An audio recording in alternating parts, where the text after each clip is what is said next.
Bienvenidos, queridos hermanos, a este primer tema de nuestro curso de Historia de la Iglesia, que hemos titulado El caminar de la Iglesia en los 5 primeros siglos. Iniciamos este encuentro entonces con una oración que ha preparado el pastor Pedro. Les invito a que juntos pidamos la bendición del Señor para nuestro curso y nuestras vidas. Somos parte de tu iglesia, Señor. La iglesia es historia y es presente. Y aquí un grupo de tus hijos e hijas que quieren caminar junto a aquellos que nos antecedieron, los primeros, las primeras. Será un largo caminar. Aprenderemos de ellos a través de este curso. Escucharemos muchas de sus voces. Escucharemos a Jesús. Y juntos volveremos a vibrar con lo de Jesús. Que seamos una sola iglesia. Que nos amemos. Que nos reconozcamos como hijas y hijas de Dios. Ayúdanos, Señor, en nuestro buen propósito. Amén. Amén. Gracias, Señor. Que el Señor nos acompañe y nos ilumine en este tema, primer tema. Bueno, a manera de introducción quiero contarles que Jesús nació cuando Israel estaba bajo la dominación del Imperio Romano, el gran imperio que había sometido todo el mar Mediterráneo. La dominación romana venía desde el tiempo de Pompeyo, 63 años antes de Cristo. Pero había permanecido el rey, se había conservado el rey Herodes, que ustedes lo ubican, que fue el que persiguió y que trató de matar a Jesús. Herodes murió el año 4 antes de Cristo, así que la cronología está un poquito equivocada en relación al nacimiento de Cristo. Bueno, yo quiero presentarles un poquito, porque nosotros dijimos cómo se expandió esta iglesia naciente en el mundo greco-romano.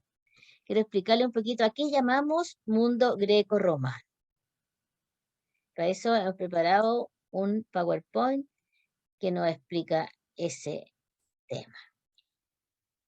Observen ustedes que aquí hay un panorama de un anfiteatro. El anfiteatro era un lugar en que se hacían desde el tiempo de griego y romano, hacían obras de teatro, ¿no es cierto?, espectáculos muy importantes para la población, así que hay algo que ha permanecido a lo largo de los siglos. ¿Qué es la cultura? Que uno tiene a veces la idea que es solamente el arte y la música es cultura. No, pues es toda manifestaciones, ideas que constituyen la identidad de un pueblo. Implican el arte, la filosofía, las costumbres, las instituciones, la religión, el folclore, el teatro vemos aquí en esta, y otras muchas más. Grecia, desde tiempos muy antiguos, se había expandido con el comercio a través del mar Mediterráneo. Este mar que rodea 3 continentes, Europa, Asia y África. Y ustedes observan que en las costas ellos instalaban sus ciudades, estados y comercializaban. Y todas ellas partían desde Grecia, que es esta península, y llevaban tierra de Grecia, porque se mantenían unidos a la madre patria. También la costa de Asia Menor y las costas del Mar Negro, y a través de ellos se expandió esta cultura griega y después la romana, que surgió en Roma, ¿no es cierto?, y que se expandió también en todas las costas del mar Mediterráneo. Aquí llamamos cultura greco-romana. Esto es que existe una profunda identidad entre la cultura griega y romana antigua, que es lo que se proyectó, por ejemplo, a través del arte, la religión, la organización política, las costumbres. Y por eso hablamos de cultura greco-romana. Por ejemplo, aquí tenemos el Partenón, que está en el Acrópolis de Atenas, con sus columnas majestuosas, ¿no es cierto?, en mármol blanco, que era el templo de Atenea. Si uno va a Roma, se encuentra también con este mismo estilo, con las columnas, que también es el panteón de los dioses romanos. Entonces, la influencia griega en Roma es muy, muy fuerte.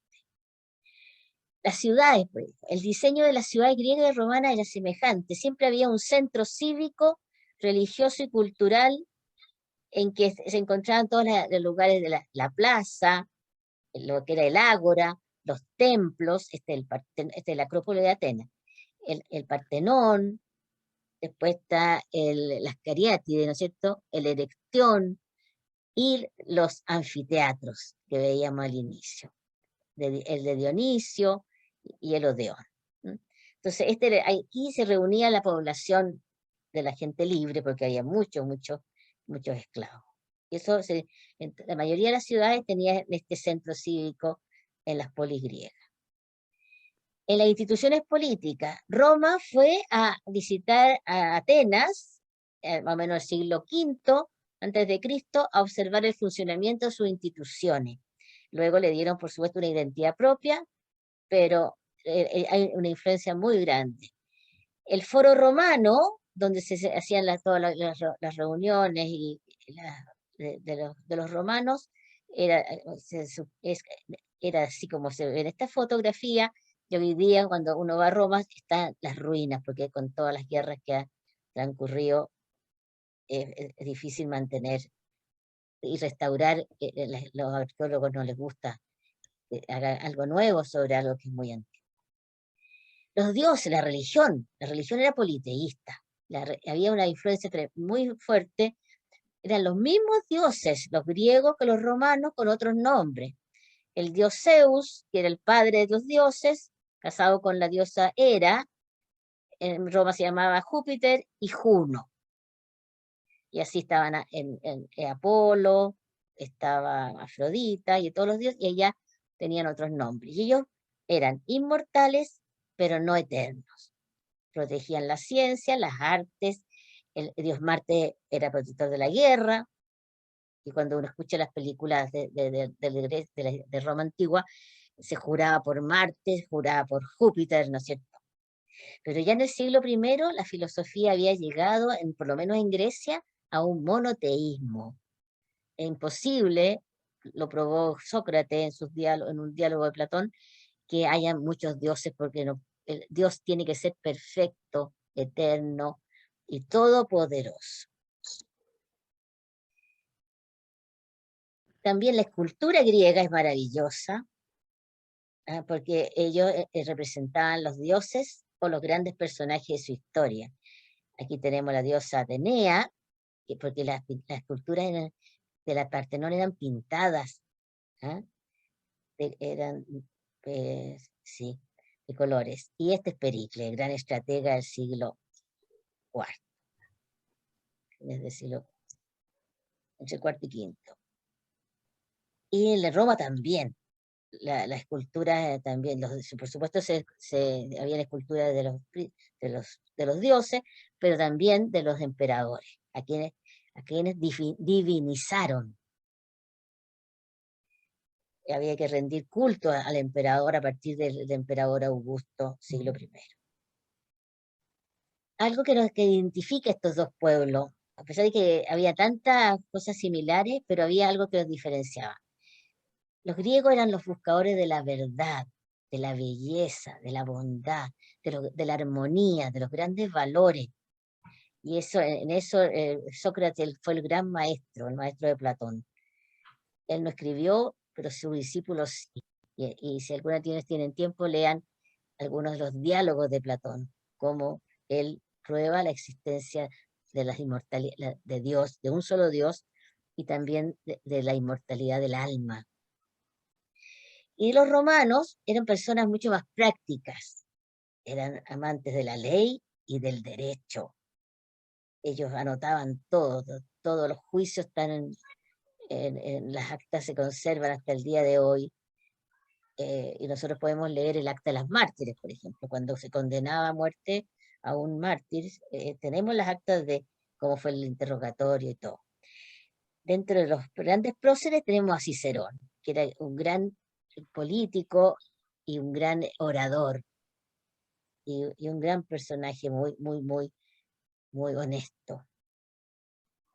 La sociedad en ambas culturas era pero muy estratificada. Hay una gran diferencia entre por ejemplo, entre ricos y pobres. Patricios, en Roma eran los patricios, la nobleza, los plebeyos, como el pueblo, que poco a poco fueron consiguiendo derechos y luchando por, eh, por conseguirlo. En Grecia también estaba muy dividida la población. Primero se dividían por bienes materiales, quién producía más trigo. Después se dividieron más por dónde vivían, los de la costa, los de la llanura y los de las montañas. Había miles y miles de esclavos, tanto en Roma como en Grecia, que no tenían derecho ninguno. La mujer era distinto. En Grecia la mujer, en el siglo que estamos estudiando, estaba recluida en el gineceo, como el lugar de las mujeres. Mientras que en Roma, según la categoría social, mientras más rica tenía más derechos. Podía incluso heredar sus bienes, especialmente si quedaba viuda, ¿ya? Y también había divorcio. Fácilmente uno se podía divorciar en Roma. Y el padre, el pater familias, tenía que reconocer a su hijo cuando nacía, tenía que recogerlo. Si no lo recogía, así como lo tomaba en brazos, significaba que lo rechazaba. Era una cosa tremenda eso. Ahora, para terminar, ¿cuáles son las desventajas de estas dos culturas que están parecidas para la evangelización? Primero, en Grecia, el excesivo racionalismo griego podía conducir a una religión solo natural, olvidando que todo el tema, lo sobrenatural. Hay cosas que son invisibles a los ojos, que no se pueden probar por la racionalidad. Y un lema que se usa a propósito de esto es entender para creer. O sea, uno trata de todo racionalizarlo. Y nosotros pensamos que muchas veces es mejor creer y ahí uno entiende mejor el plan de Dios. La otra cosa que también es problemática es la estrecha relación entre lo político y lo religioso en Roma. Y eso hizo después a futuro, hacía peligrar la independencia de la iglesia, como que el poder político se inmiscuyera en los asuntos religiosos.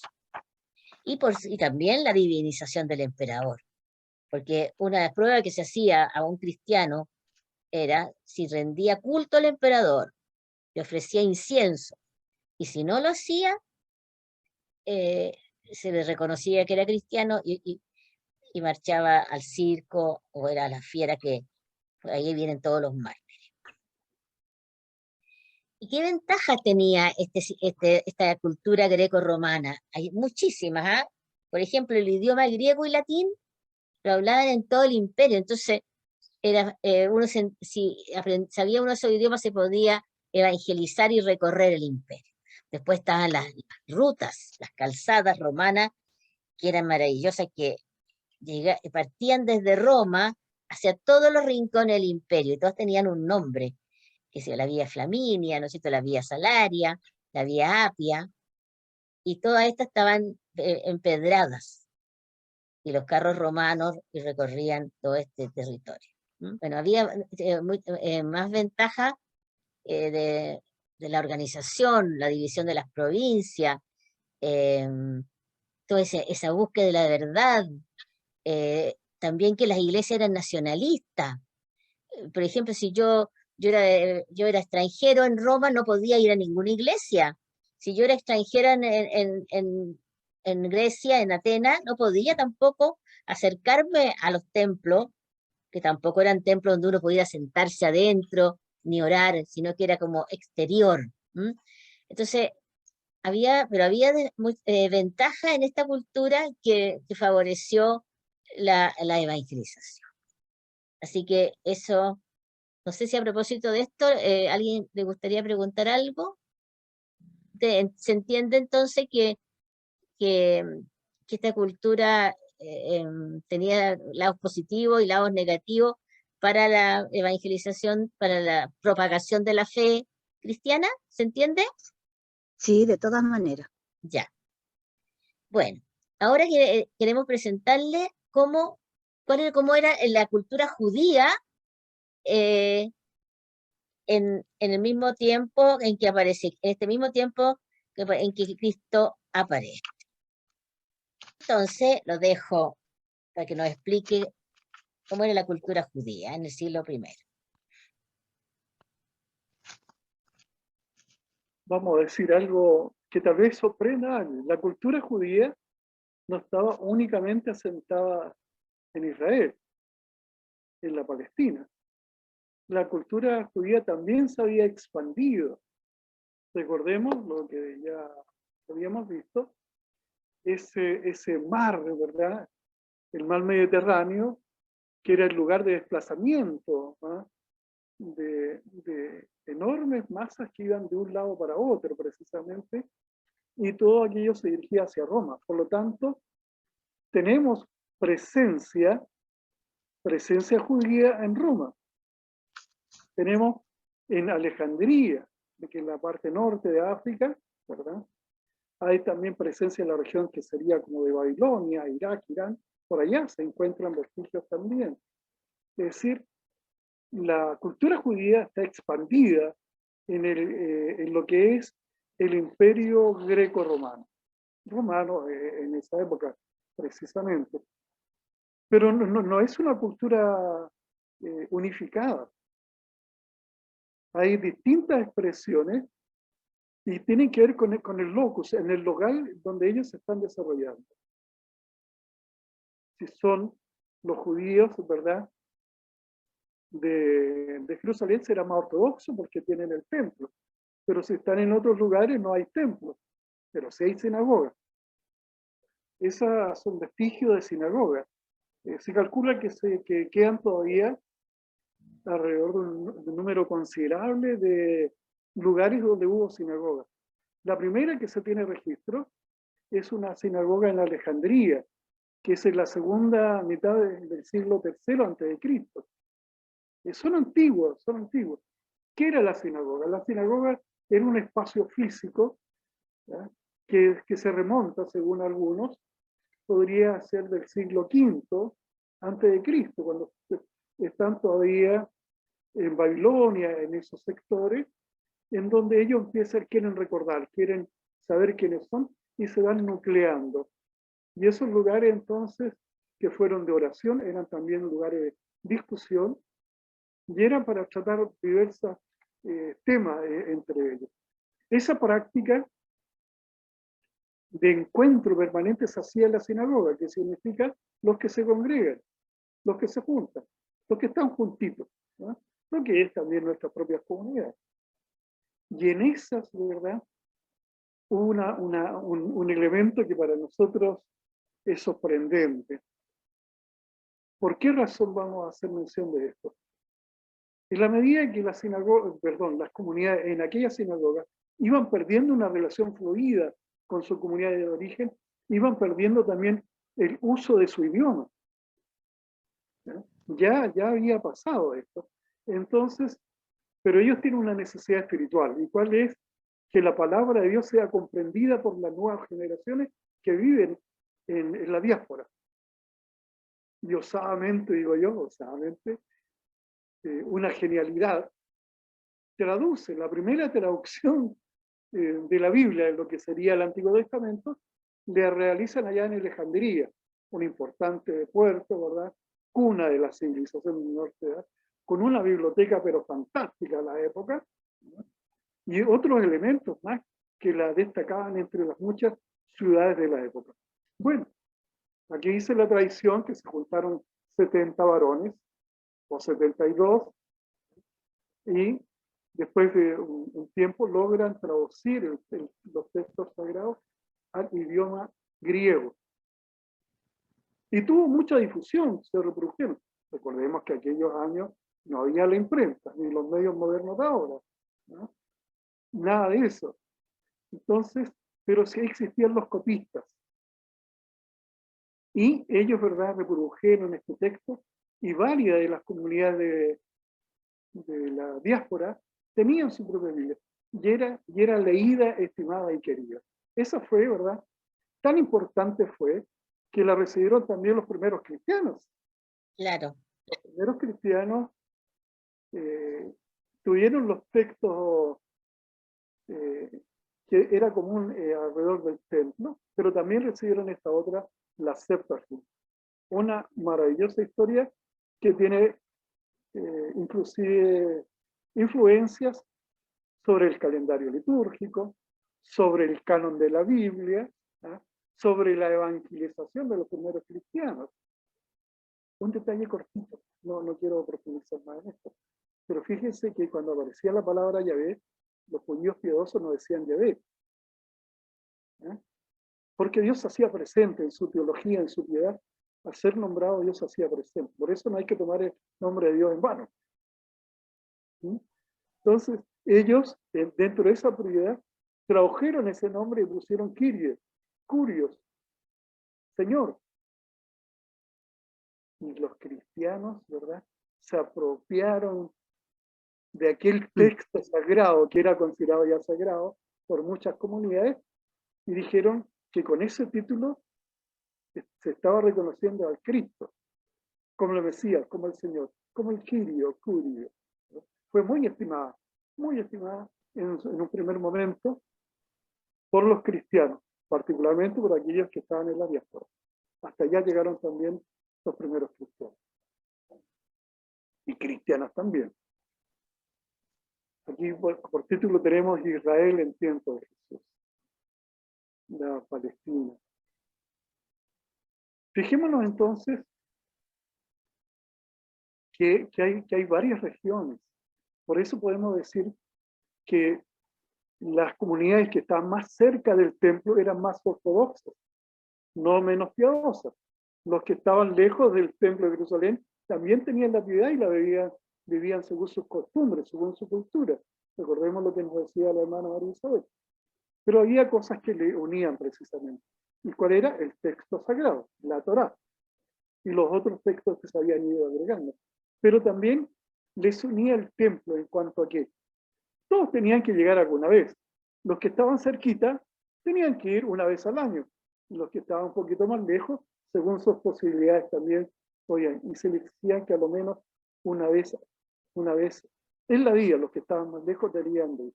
Lo otro, una vez en el año, y otros iban con mucha frecuencia. Esos vivían su piedad en alrededor del templo, de las prácticas judaicas del templo, de la palabra de los sacerdotes, todo aquello que se vivía en el templo. Y los otros que estaban más lejitos tenían otras libertades. Y lo que tenía en común entonces era el amor por el templo, que algún día iban a llegar. ¿Recuerdan cuando llegaron los apóstoles allá? Quedaron admirados. ¿Y por qué quedaron admirados? Porque era la primera vez que iban. Si ellos eran de la Galilea, eran del norte, y quedan sorprendidos por la belleza y tamaña construcción. Cumplían con lo que se estaba manifestando precisamente. Y ese templo marcaba la vida rutinaria de hombres y mujeres, comunidades, particularmente las que estaban más cercanas. Insistimos, los que estaban otros eran igualmente piadosos, pero tenían prácticas distintas. Dentro de los que tenían interpretación y prácticas distintas, eran los grupos que conoció Jesús. ¿Ya? Los grupos. Él precisamente conocía a los saduceos. ¿Ya? Los saduceos eran el grupo religioso de alto poder que tenían la responsabilidad de administrar el templo. Eran por tradición familias de sacerdotes que detentaban el poder también político. Eran menos. Y estos no creían en la resurrección, por ejemplo. Claro. Que va a ser importante esa particular definición que tenían ellos. Pero aplicaban precisamente la ley. Y hay otros grupos que también viven la piedad la piedad judía, pero de una óptica distinta. Los fariseos. Los fariseos eran queridos y estimados por el pueblo, mucho más que los saduceos, porque le llevaban la escritura, la comprensión a las comunidades. Y varios de los maestros fariseos son maestros también en las sinagogas. Entonces, eran los portadores de las noticias de lo que pasaba en la gran ciudad de Jerusalén y en otros pueblos, y llegaban por allá y eran muy estimados y queridos. Y ellos recogían la inquietud de la gente sencilla también. Eso. Está entonces Sauceos Galileo, están los herodianos. Los herodianos eran los que eran también judíos, ¿verdad? Pero que eran partidarios de Herodes, de las políticas de él. Y hay otro grupo, también un grupo muy importante, que son los esenios, otro grupo religioso judío que rechazó el templo. Nótese, no fue el primero en hacer es apartarse del templo o criticarlo. Ya los esenios, ¿eh?, que se van a las montañas, y ahí van a vivir en comunidad, ¿eh?, van a tener una vida independiente en lo económico, producían su propia vida, eran cooperativas que estaban trabajando, pero eran estudiosos de qué, de la ley, pero también tenían otras reglas, otros textos, y ellos también van a sucumbir, van a desaparecer. Sin embargo, así como los judíos de la diáspora nos entregaron la Biblia de la Septuaginta de los 70, ellos nos van a entregar los escritos descubiertos a mitad del siglo recién pasado. Esas grandes bibliotecas, y nosotros vamos a tener acceso a reproducciones, recuerden ustedes, los copistas, de textos bíblicos, pero además nos van a entregar otros textos, otras propuestas de piedad. Es muy interesante la propuesta de los maestros esenios. Ellos andaban buscando también la luz, ¿no? Es una mezcla de piedad, de búsqueda, pero sienten que el templo ya no refleja aquello. Y tenemos los otros grupos también, que también tienen la identidad judeo, pero sus prácticas difieren. Había un grupo que iba armado con un cuchillo en la espalda. ¿Los celotes?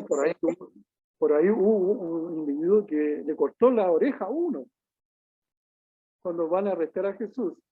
Entonces, el Cristo, el Señor, aquel que Él va a llamar a la primera comunidad en distintos momentos, no de una vez, sino en distintos momentos, hay de todo esto. Están aquellos, ¿verdad? Va a haber los que cobran los impuestos, los publicanos, ¿no? Va a haber entre ellos también. Es decir, Jesús se va a rodear de grupos, representantes de los distintos grupos. Wow, es el Señor Jesús. Ahí nosotros podemos ver algo cual nosotros también debemos agradecer al pueblo hebreo.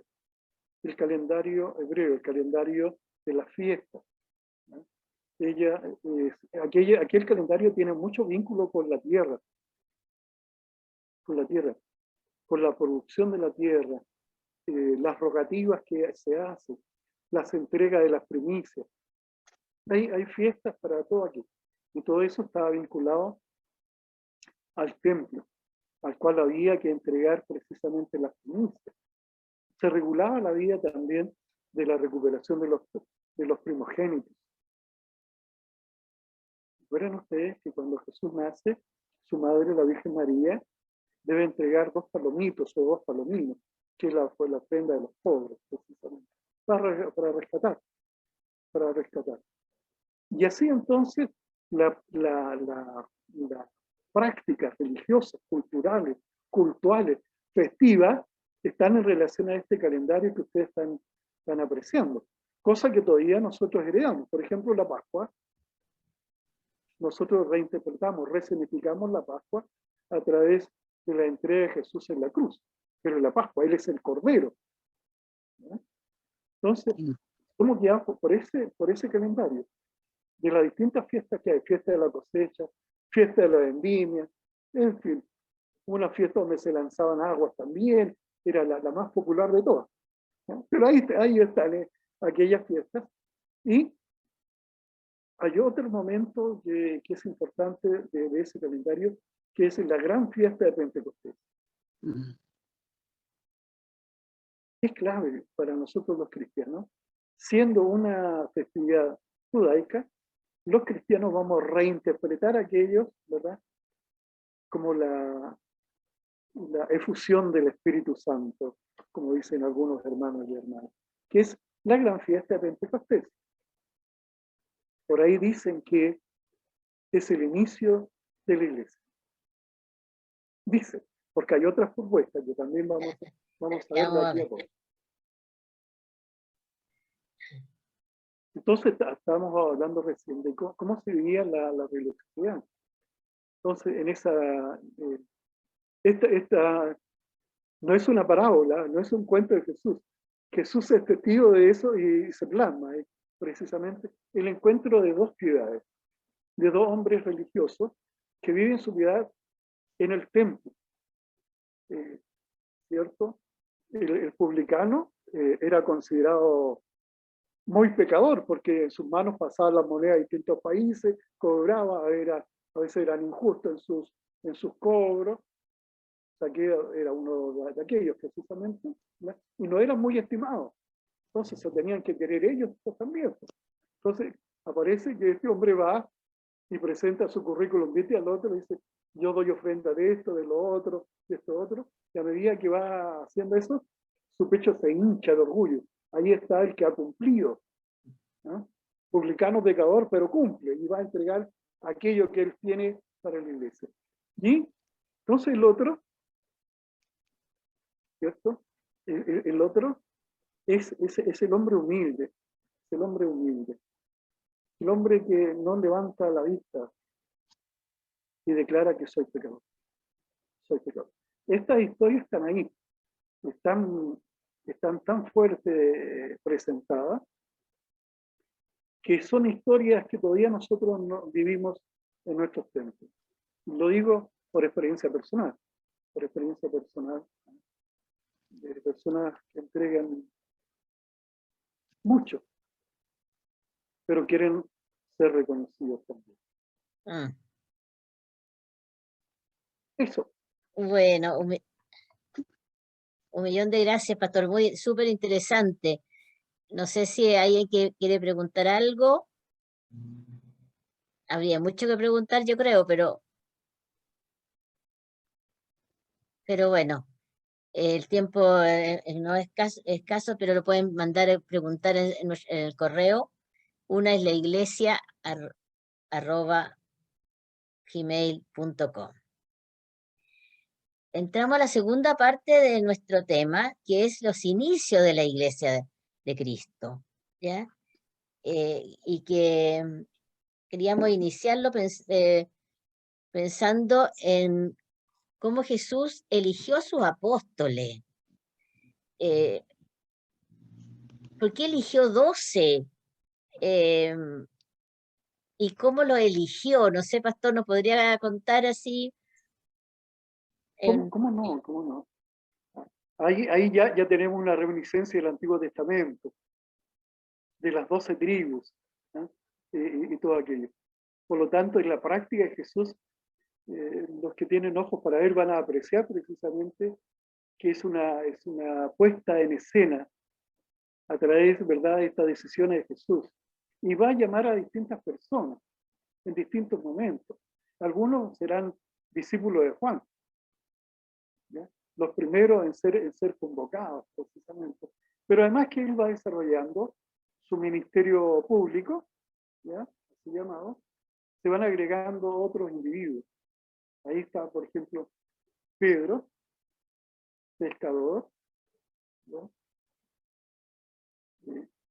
Va a estar Mateo, publicano, que los publicanos tenían algo a saber. Eran los que sabían leer y escribir y llevar registros. Porque no todo el mundo tenía la facultad de la escritura, leer, escribir y además llevar registros. Eran bastantes los que habían porque tenían la práctica de la lectura de la Torá. Sin embargo, ¿verdad? No todo el pueblo sencilla no tenía esa posibilidad. Por eso que es sorprendente que Jesús hizo, y tomando la Biblia, comenzó a leer. Claro, ¿Quién le enseñó a Isaías. leer? Era uno de aquellos, ¿verdad? Precisamente.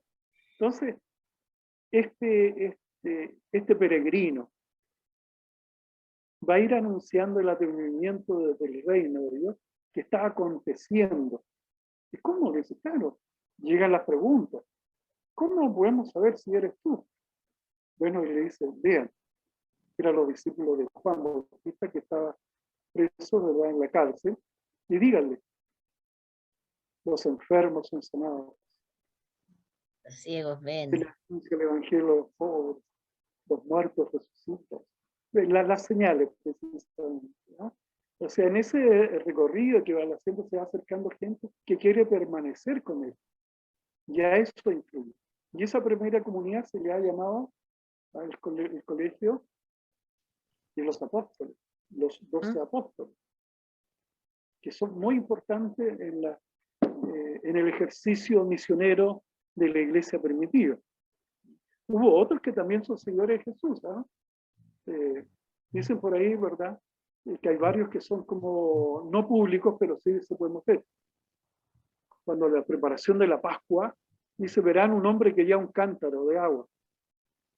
A él síganlo. Toma un burrito, si alguien te dice algo, dile esto. Pareciera entonces que hubo otros discípulos de Jesús que le ayudaron. Y están las mujeres también, que eran parte del grupo inicial, que le seguían, dice la Escritura, desde la Galilea. Esas mujeres que están ahí, y son mencionadas en el capítulo 8 del Evangelio de Lucas. Lucas no es parte de los apóstoles, tampoco Marcos, No, claro. pero son parte de los cuatro evangelios que reconocemos como canónicos precisamente. Ellos dos, Lucas y Marcos, serán de la segunda generación, que tienen vital importancia para nosotros también. Esa comunidad cristiana vivió experiencias espectaculares y otras ni tanto. Hubo desafectos. Querían unirse a él y Jesús le decía, bueno, no hay problema, vete lo que tiene y dalo a los pobres. Y se fue el jovencito. Así Recuerden es. aquello. ¿Ah? Entonces, fue nutriéndose de amigos, de amigas que fueron colaborando con ellos. Hubo también sus detractores. Gracias, pastor. Bueno, ahora queremos preguntarnos, ¿cuántas veces Jesús aludió a la palabra iglesia, que viene del griego eclesia, asamblea convocada, o cajal, según hebreo, que significa también lo mismo? Y realmente hay dos textos solamente en que Jesús dice, o utiliza esa palabra iglesia. Una en Mateo 18-17 dice, si no le hace caso, díselo a la comunidad, a la iglesia. Y si a la iglesia hace caso, considéralo como el gentil y al publicano, o sea, como que fuera de la iglesia. Y la otra, que eso tiene relación con el tema de la corrección fraterna, ¿no? De que uno tiene el deber de corregir a una persona primero privadamente y después a la comunidad. Y en el segundo texto es, tú eres Pedro y sobre esta piedra edificaré mi iglesia. Bueno, nosotros en la Iglesia Católica pensamos que eso establece como la primacía de Pedro sobre el resto de los apóstoles, como que fuera como el jefe, digamos, de los demás apóstoles. Y no sé, Hermana, ¿cómo se entiende esa frase? ¿ya? Tú eres Entonces, Pedro, ¿cuál frase? ¿La de tú eres Pedro? y sobre esa piedra edificaré mi iglesia. Preguntémosle al pastor, pues, ¿cómo le interpreta la tradición evangélico-luterana esa frase? Y en conjunto la tradición protestante. A protestante, ya. Efectivamente, ese texto está ahí, no se puede negar ese texto. Sí. Es parte, y lo podemos ubicar precisamente en el Evangelio de Mateo. Ahí lo ha manifestado la hermana María Isabel. Precisamente, está implícita una crítica de parte del mundo protestante, porque después el Papa, ¿cierto?, se unió al poder político, entonces era todo un rechazo a aquella situación, por lo tanto se negaban a reconocer al Papa como primado, el primero, ¿verdad? Es decir, ahí hay que buscar otra interpretación. Y entonces ellos reconocían que el Papa, ¿cierto?, era obispo de Roma y que tenía influencia en otras áreas también. Eso no se negaba. Lo que se negaba, ¿verdad?, era si sobre él se iba a construir la iglesia. Ya. Por ahí va el asunto. Y después venía el texto en donde le dice Jesús a Pedro, el mismo Pedro, dice: Pedrito, va de retro, ponte a la cola, ponte allá. Porque es lo que andar en un momento difícil que refleja lo que Pedro era. Cuando dice Jesús que va a haber momentos complicados, difíciles, pero ya tienes que ir. Y Pedro dice: pero no, ¿cómo es eso? Entonces, como queriendo no tener esa experiencia de dolor de la posibilidad. Entonces Jesús le dice: no, Pedro, no, va de retro. Es la expresión latina, dice: ponte atrás. Tú que De no es mí. primero, sino el de atrás. Con eso indicando que es otro. Entonces la tradición protestante va a decir que ese primado de Pedro se sustenta en la fe de Pedro, que Cristo, ¿verdad?, va a reconocer esa fe de Pedro, el hombre impetuoso, el hombre que dice sí y después está negando, pero aún con todo, el hombre que vive intensamente el momento, intensamente el momento. Por lo tanto, el reconocimiento que se hace es sí, sobre esa fe. Ya, gracias.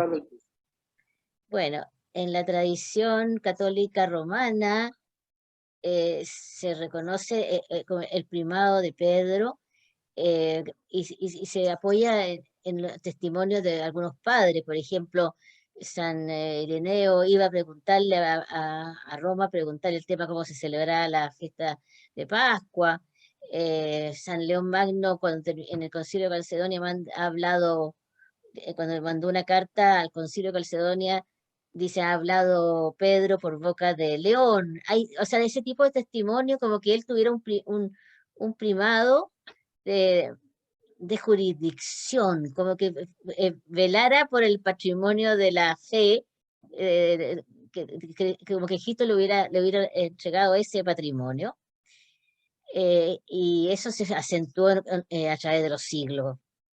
Y a pesar de que hubo papas que tremendamente viciosos, podríamos decir, y nada de santo ni nada de cristiano, ninguno de esos cambió ningún aspecto de la iglesia, y han habido santos, pero tú eres Pedro, y nosotros pensamos que el Espíritu Santo lo inspira, especialmente en los últimos siglos, que han habido varios muy santos y muy preocupados de la realidad del mundo, especialmente ahora último, a raíz de la guerra de Ucrania. El Papa ha tratado de detener ese genocidio. Y las iglesias orientales, ortodoxas, Antioquía, reconocen el primado, pero un primado de honor, como primo entre pares, lo que yo he escuchado, cuando se encuentran el patriarca de Constantinopla, el patriarca de Roma, como que se tratan son hermanos, porque la iglesia de Constantinopla se construye sobre la tumba de Andrés, y la de Roma sobre la tumba de Pedro. Entonces son iglesias hermanas y tienen la misma honores, digamos, el primado de honor. Eso podría decir, si podemos decir ambos. Sí. Y las dos versiones son muy buenas. Gracias. Bueno, otro tema que es interesante es ¿cuándo se inicia la iglesia? Según el Papa Pío XII dice, en la iglesia del cuerpo místico de Cristo se inicia en la última cena, también con la muerte y resurrección de Jesús, y en Pentecostés. O sea, es como 3 momentos en que la iglesia aparece, o se inicia, o no sé si no sé si se puede decir se funda. Usted, pastor, ¿qué piensa? En realidad es un tema también digno de ser estudiado. Todavía no hay una respuesta definitiva. Más bien las tradiciones elevan a una categoría su propia definición. Y muchos cristianos, ¿verdad? Tenemos la tradición de que se inicia en Pentecostés, como habíamos dicho antes, ¿verdad? Pero si es Pentecostés, entonces se trata de por obra y gracia del Espíritu Santo. Entonces, por ejemplo, el evangelista Juan dice que la iglesia fue cuando Jesús, resucitado, sopla sobre ellos y le entregó el Espíritu Santo. Ah, sí. ¿Recuerdan ese pasaje? Le dijo además, Sí, no tengan miedo. Y sopló sobre ellos. Lo que ustedes perdonen, les será perdonado, lo que amaban. Entonces, según Juan, ahí tenemos otra experiencia que perfectamente podría ser también uno de aquellos inicios. A lo mejor podríamos hablar de plural. Los inicios de la iglesia cristiana. Por ejemplo, depende de la región además. Cuando Pedro, en la experiencia de Hechos de los Apóstoles, llega a una comunidad que ha invitado, nadie había sido bautizado, ¿no? Y él los bautiza, predica y sopla sobre ellos y vino el Espíritu Santo. ¿Ah? Claro, ellos no están en Jerusalén, ellos están en otra región. Y ese va a ser otro inicio de esa iglesia local que ahí está registrada. Creo yo que debemos ser respetuosos si otros dicen que se inicia en tal o cual momento. Pero todas me parecen, en lo particular, dignas. Ya Significativas. sea en aquel momento donde la institución de la Eucaristía, ¿verdad? Para otro inclusive podría ser hasta cuando Jesús está en la cruz también. sí, sí. Cuando Él ruega, dice, Señor, perdónalos. Es el perdón que nos Sí. redime, el amor redime y nos constituye nueva escritura, ¿para qué? Para proclamar el amor de Dios, precisamente. Son posibilidades. Sí. Yo sigo la tradición, dice Pentecostés, que está en el calendario judío. Bien, Sí. gracias. Bueno, si uno, como último tema, queremos reflexionar un poco sobre las primeras comunidades cristianas en Jerusalén, lo que aparece en los Hechos de los Apóstoles, capítulo 2, versículo 42, 47, donde dice, en esa comunidad todos ponían en común, se reunían para la oración, para la partida del pan, compartían sus bienes, era algo que todos lo miraban y decían, miren cómo se aman estas personas. ¿Usted cómo lo podría decir? ¿Qué podría agregar o relacionar con el mundo de hoy? ¿O cuáles serían las cosas valiosas y son valiosas hasta el día de hoy para toda comunidad cristiana? Yo creo que uno de los elementos que es muy destacado es que ellos eran comunidad, ¿no? Se reconocían como hermanos y hermanas. Por eso es que eran un solo corazón, dice el texto, ¿verdad? Por lo Sí, tanto, compartían la esperanza, pero compartiendo el pan diario también.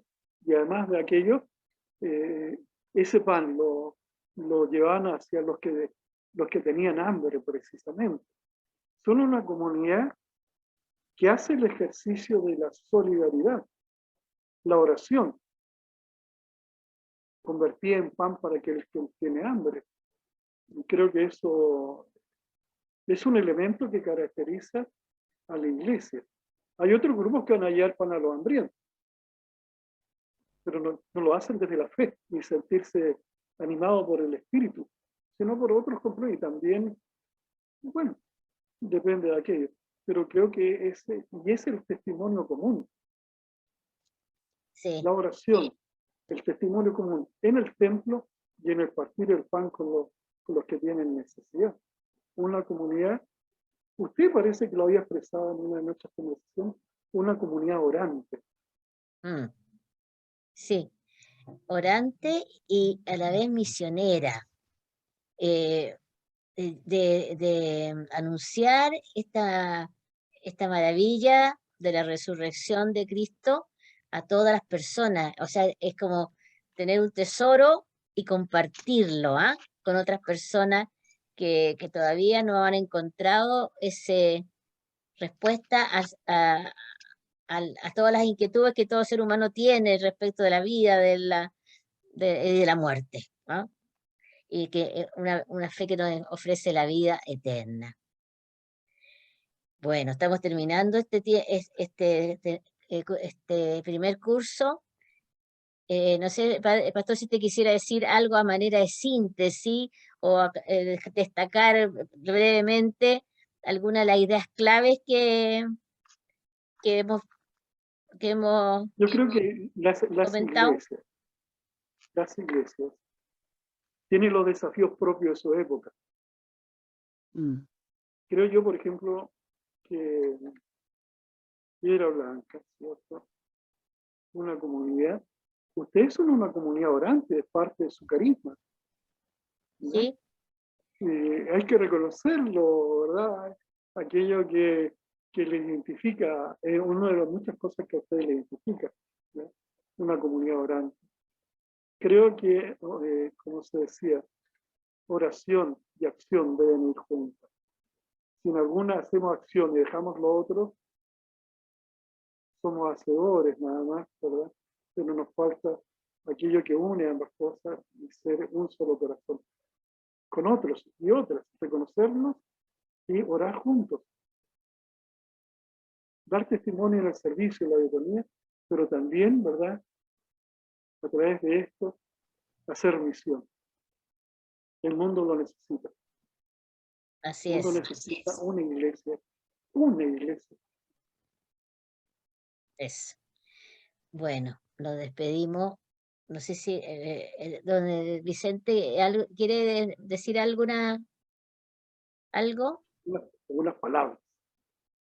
Sí, la verdad es que son tan profundos los conocimientos que nos han entregado que realmente uno quisiera preguntar, pero como quien dice, a lo mejor con temor a equivocarse, y prefiero quedarme con eso. Pero lo escuché con mucha atención. Ahora, de repente hay partes que uno las quiere memorizar para preguntar, pero es tan profundo que después ya se le olvida el tema, entonces ahí se va quedando atrás. Bueno, Pero que ha sido para mí una experiencia maravillosa. gracias, don Vicente, por su presencia. Y ya tomará más, más energía para la próxima clase. Puede preguntar. Silvia, ¿quieres decir algo antes de despedirnos? Sí, agradecer porque realmente ha sido maravilloso esta temática. Al pastor Pedro, agradecerle su simplicidad, su aporte maravilloso que ha hecho. Y ¿sabes con lo que yo me quedo en este momento, siendo todo maravilloso? Lo que rescatamos de las liturgias de estas comunidades judías, de este calendario judío, que yo lo encontré maravilloso. Que hasta ahora, hoy día, lo sigamos practicando y lo sigamos celebrando. Gracias a ustedes dos, maravilloso todo lo que hemos recibido. Gracias. Bueno, voy a dar gracias, voy a pedir al Señor a manera de oración final, darle gracias por su presencia. Él nos dijo que estaría con nosotros hasta la consumación de los siglos y le sentimos, Señor, presente en medio de nosotros. Tú nos acompañas, nos guías, nos envías tu espíritu y nos nos preservas y le pides a tu Padre que nos preserve del maligno, como rezaste en la oración sacerdotal. Vivimos en un mundo tan problemático, tan conflictivo. No permita que nos alejemos del mundo, sino que presérvanos de la influencia del mal que está tan presente. Te pedimos, Señor, que nos ayudes con este pequeño curso a acercarnos cada día más entre nosotros los cristianos que somos iglesia. Y te pedimos que el Señor nos bendiga y nos guarde. En el nombre del Padre, y del Hijo, y del Espíritu Santo. Amén. Amén. Bueno, agradecemos la presencia de cada uno de ustedes y esperamos que envíen sus opiniones, sus dudas y preguntas a nuestro correo unaislaiglesia@gmail.com. Nos despedimos entonces. Hasta el próximo capítulo. Y decimos chao.